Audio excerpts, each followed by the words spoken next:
know you know that it's a seller's market and that if you've ever thought about selling, right now is the time. You've probably heard that from me and plenty of other people. So we're not going to talk about that today. But what we are going to talk about is what defines a seller's market.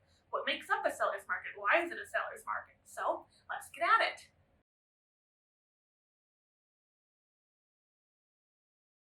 So what is a seller's market? If you have ever taken an economics class, this one will be easy for you because it boils down to supply and demand.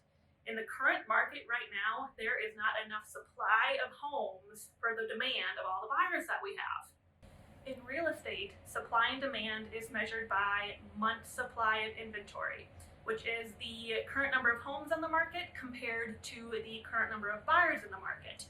In a neutral market, when it's not a seller's market or a buyer's market, that month supply of inventory is at 6 months. Anything lower than 6 months worth of inventory makes it a seller's market. Anything higher than 6 months worth of inventory makes it a buyer's market. So what that means, in a neutral market, let's say, it would take 6 months for all of the homes on the current market to sell based on buyer demand and how fast they're selling. We're not in a neutral market though, right? We're in a seller's market. So the month supply has to be lower than 6 months. Any guesses at what we're at? Maybe 3 months, 4 months? No. We are at 1.9 months supply of inventory, which is a historic low.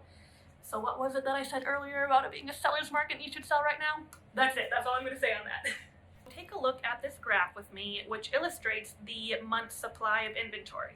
What you can see is that inventory has been under 5 months for the last 3 years. So that means a seller's market for the last 3 years.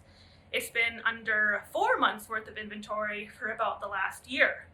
And it's been under 3 months worth of inventory for the last 6 months, and it currently stands at that 1.9 months that I mentioned.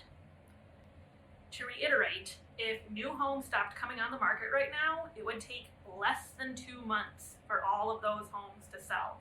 That's pretty crazy. The buyer demand is out there and it is real.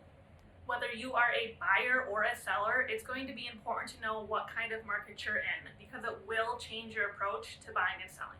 If you would like any more information on today's seller's market or information on anything else, please feel free to reach out. I'd love to be of service.